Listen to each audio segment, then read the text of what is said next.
It's 99, 99. So hear what I say.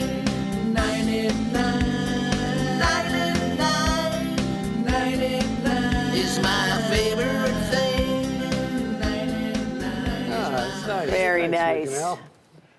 Number 9, it's almost Thanksgiving and holiday cooking season, so let's talk about chopping onions without tearing up. Yeah. Here's what food scientists say works. Run your onions under cold water while peeling it, or put them in the fridge for 30 minutes before cutting them.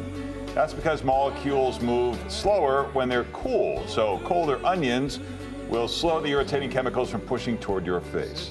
The folks at Food and Wine have another suggestion. They say add a little citrus juice or vinegar to your onion to change up the enzymes and pH level, and use a very sharp knife to help keep those onion cells from rupturing. Or just enjoy the cry. Yeah. That's a big deal. You wear the swim goggles when you do it. That helps too. Yeah, that's because I'm in the bathtub already.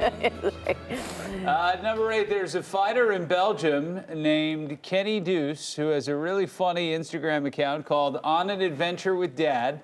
His description is, I send my partner photoshopped photos whenever she asks if the kids are okay. Check it out.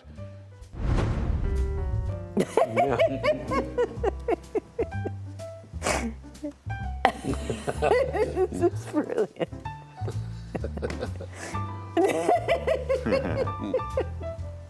Oh, this is good. Oh, wow. Kids are just This fine. is brilliant. Oh, that's nice.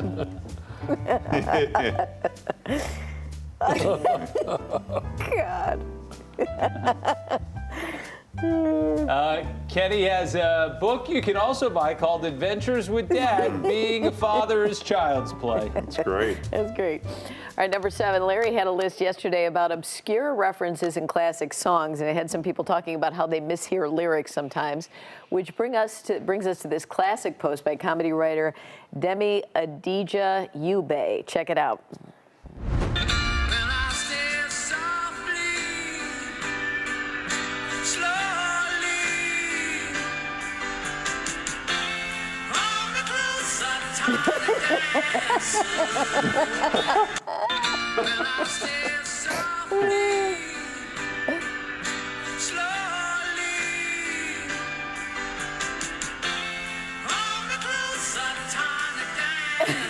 You can hear it. Yeah, we can hear that. That's awesome.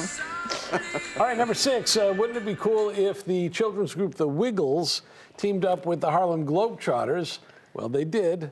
Let's bounce some balls. Basketball would have to be my very favorite sport.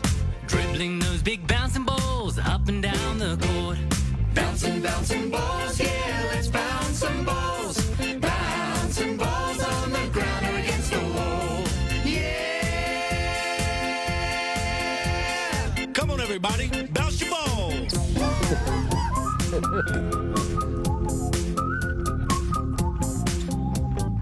Globetrotters!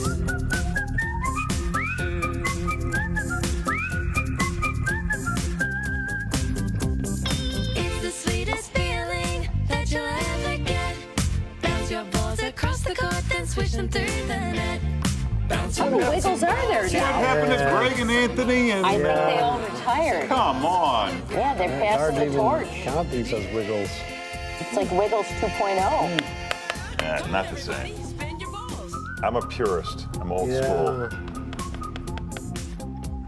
All right, number 5, time to check yourself for a second. Ask this, are you pleasant at work? Nobody likes a whiner. Nobody wants to hear a negative Nelly all That's day right. long. So what's the opposite of that? It's become known as pleasanteeism. It happens when people conceal their stress or disdain and essentially smile through their pain. The term got started back in 2021 during the height of COVID, when people said they felt the need to put on a brave face at work. It's still prevalent today, and while it's always nice to smile, mental health experts say it's not healthy to hold everything in. So even if you like to keep it pleasant in the workplace, find other outlets outside of work to keep you motivated and happy. Sometimes, Robin, you just need to let it out. Don't I- hold back. Yeah. I feel like I'm letting it out. But if someone comes to you and say, this is pleasantism, and I'm going to be, Yeah. then my natural instinct is to, Yeah. Yeah. Curse. yeah. All right, number 4. We're looking at some odd jobs that actually exist, and here's another one for you. Chicken sexers.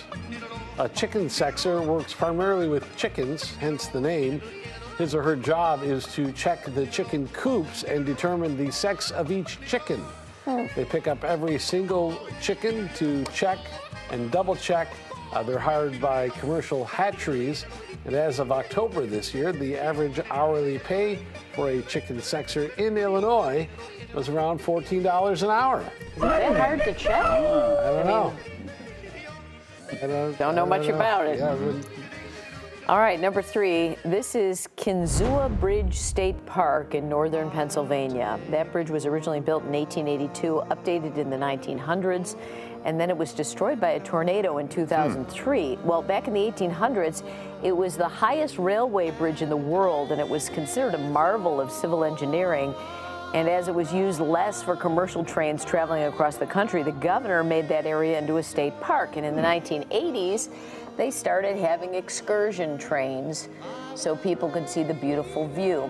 After that tornado, though, the bridge was reinvented as a skywalk where you can stroll 600 feet out on the remaining towers, but, you know, it doesn't go all the way across, and you can just have a look. Yeah. So there we go.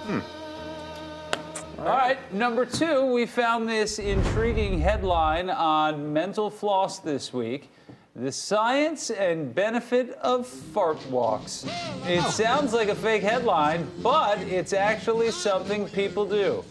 About an hour after eating, they take 10 to 20-minute walks with the intention of releasing gas. Canadian actress, cookbook author, and food blogger Marilyn Smith swears by these walks. She even made a TikTok about it, and she's not wrong. Doctors have scientific proof to back up their claims.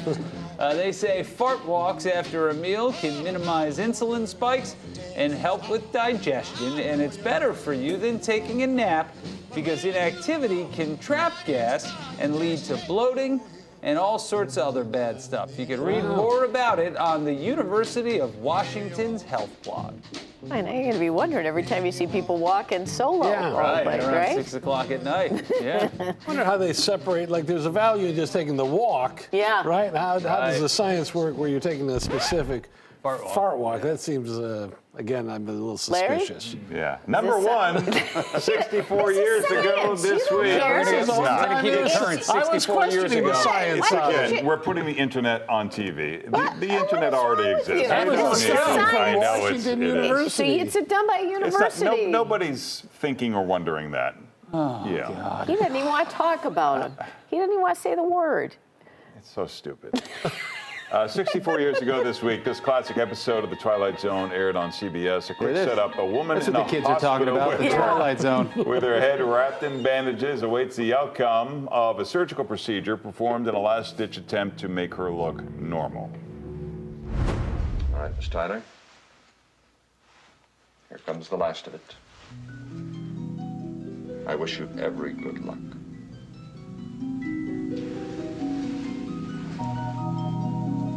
The suspense.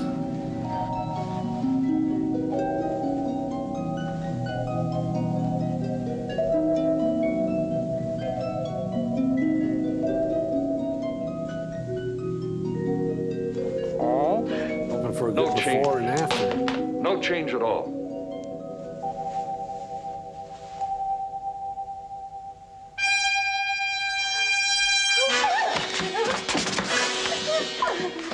Straight of it. Turn on the light.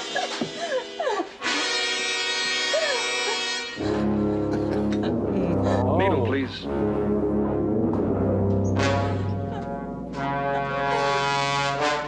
Oh, dear. What's going on here? What's happening there? I don't understand this. Larry. Can you explain it? That face is the normal one, and hers looks Yeah. weird. Ah, she It looks. just, its beauty is all Yeah. about context, right? Yeah. Yeah. Right? He lives among the pig men, Paul. That's what it is. Yeah, that's the thing. Single approach, a single entity of people a single virtue. The actress is Donna Douglas, who would go on to play Ellie Mae Clampett on the Beverly Hillbillies. Wow. Well, we all kind of learned something there from that. Right. Yeah. Everyone's version of normal is different. And we Right. learned that Larry doesn't like even Yeah, mentioning the fart word. walks, yeah. Like when you go to the senior center, like you're a 10 there. Yeah, that's Right. But if you go down to Randolph Street, you're more like a 5.5. Yeah, you got to know who to stand next to when Yeah. the picture's being taken. That's a 9 at 9.